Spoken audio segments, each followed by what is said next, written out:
자, 계속해서 윤 전 대통령 재판 진행 관련해서 질문을 드려보도록 하겠습니다. 내란 우두머리 사건 첫 공판이 열렸습니다. 우선 대통령이 93분 발언을 했다는 뉴스가 단연 화제가 됐는데요. 이걸 두고 피고인의 발언이 너무 긴 건 재판에 도움이 되지 않을 거야 라는 그런 우려가 많이 나오더라고요. 어떻게 생각하시는지요? 한데 네. 이렇게 중요하고 역사적인 사건을 진행하려면 저는 뭐 그 정도는 충분히 들어줄 수 있다고 생각을 합니다. 그리고 윤 대통령 변론에 있어 핵심 요지는 12.3 계엄은 평화적인 대국민 메시지로 군정을 원하는 계엄이 아니었다. 뭐 이런 얘기를 하셨다고 해요. 예, 예. 그리고 아무래도 이제 검찰총장 출신이니까 예. 검찰을 이렇게 뭐 손가락으로 가리킨다는 듯이 하는 그런 부분의 어떤 이 행동하는 모습을 보고도 또 지적이 나오던데 그거 어떻게 보세요? 아이 그건 뭐 그럴 수 있을 것 같고요. 예, 그걸 예. 지적할 건 아닌 것 같고 예. 다만 이제 증인의 순서가 잘못됐다 뭐 이런 얘기도 예, 하셨던 것 같은데 그것도 뭐 사실 중요한 거 아닌데 좀 찾아보고 설명을 드리면은 예. 그날 오후에 증인으로 조성현 수도방위 사령부 1경비단장이 증인으로 나왔다고 해요. 예. 네. 근데 윤 대통령 말씀은 이제 헌재에서 그 상사가 이미 신문을 했는데 그 밑에 직위에 있는 사람을 다시 나오게 하는 것은 뭐 증인 신청 순서에 있어서 정치적 의도가 있는 것 아닌가 이런 의심을 지울 수 없다 이렇게 얘기하셨다고 하네요. 예. 자, 그러면은요, 지금 상황에서 가장 이 현명한 재판 전략은 무엇일까 궁금하기도 합니다. 변호사시라면 어떤 전략으로 이 난국을 일단 뚫어나갈 수 수사 있을까요? 절차상의 위법이 예. 많다는 이유로 공소기각 판결을 원칙적으로 해달라. 예. 네. 당연히 이렇게 했을 거고요. 예. 그러니까 공소 제기 절차가 법률의 규정을 위반했을 때 이렇게 이제 돼 있어요. 예. 법에는. 그리고 당연히 무죄 주장을 해야겠지요. 예. 뭐 아시겠지만 내란죄는 목적범이란 말이에요. 예. 목적은 국헌문란이어야 돼요. 예. 뭐 국헌문란은 형법에 정의가 있습니다. 국가기관의 권능 행사를 불가능하게 해야 된다. 근데 이제 판례는 조금 넓게 봐서 완전 불가능은 아니지만 상당 기간 못하게 하는 것도 포함된다. 근데 상당 기간이라는 거는 뭐 며칠이 됐건 뭐 한 달이 됐건 이 정도 돼야 되는 거죠. 근데 이번 계엄은 2시간 만에 해제가 되었단 말이에요. 예. 네. 그리고 그래서 저는 내란으로 보기는 부족하다는 거죠. 근데 네. 이제 야권에서는 뭐 체포를 2시간만 했으면 네네. 그게 안 되냐 그렇게 예. 하는데 이거 문제는 저는 목적범임을 강조하는 거예요. 네. 예. 그렇게 풀어줄 거를 감안하고 그걸 해제될 것을 예상하고 있었다면 예. 그렇게 국헌문란의 목적이 없었다. 예. 그렇게 예, 예. 볼 여지가 충분히 있죠. 그리고 이제 탄핵 사건에서는 잘못이 중대하다고 봐서 파면이 되었지만 예. 내란죄는 이와 별도로 형사적인 관점에서 유무죄를 정해서 무죄가 나올 가능성도 뭐 상당히 있어 보입니다. 어느 정도로 보십니까? 그 유무죄 가능성.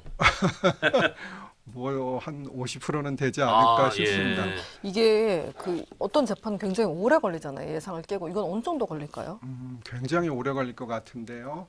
그 얼마나, 네. 조서를 부동의하면은 네네. 조서가 뭐 많단 말이에요. 예, 다른 예. 사람의 피의자 신문 조서든 그냥 진술 조서든 참고인 진술 네네. 조서든 그걸 부동의하면 전부 불러야 돼요. 네네. 그러니까 뭐 증인이 100명도 될 수 있고 아, 뭐 그럴 겁니다 아마. 근데 헌재에서는 이제 그 서류는 마음대로 갖다 쓰고 이거 증거 능력이 있다. 예, 예, 예. 이랬으니까 예, 그렇게 예. 진행된 거고 예. 뭐 증인은 뭐 10몇 명인가 했잖아요. 예. 형사 사건에서는 뭐 적어도 100명은 될 것으로 보입니다. 그럼 그리고 요즘- 그게 정상적인 재판이에요. 그게.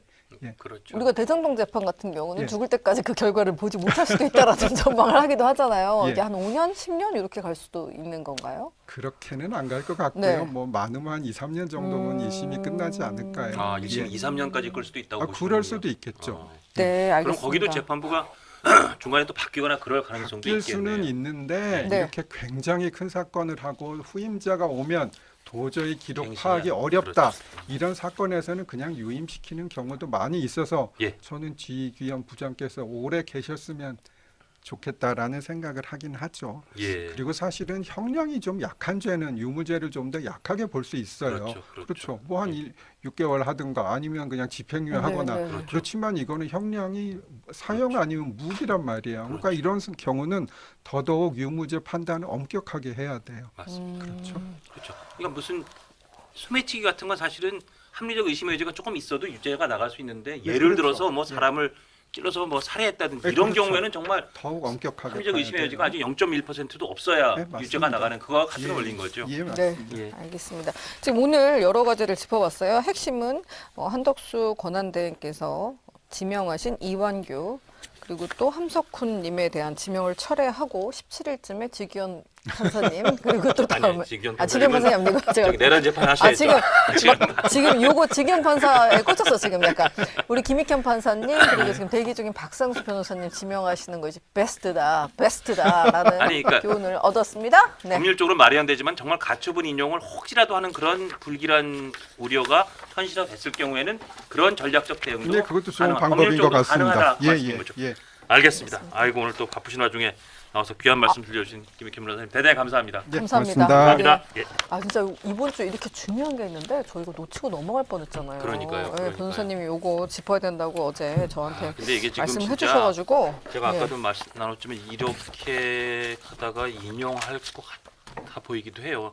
가처분 인용을 사실상 한 번도 1987년에 헌법재판소 생긴 다음에 한 번도 한 적이 없는데 그러니까요. 그걸 이번에 할 것 같아요. 네. 하면 한덕수 대통령 권한대행이 네네. 어렵게 지명했던 두 분의 헌법재판관의 이 임명이 어떻게 예상은 절대 그럴 일 없다고 생각했는데 그게 중간에 한번 낙마가 되는 그렇죠. 후수포가 되는 그런 상황까지도 생길 수가 있다. 아 그리고 우리 법조특파원 그 백브리핑님이 지금 댓글창에서 근무를 안 하시고 지금 채팅 중이시라고 하는데 아직도 계신 건가요? 아 전 놓쳤는데 아무튼 백브리핑님 환영합니다.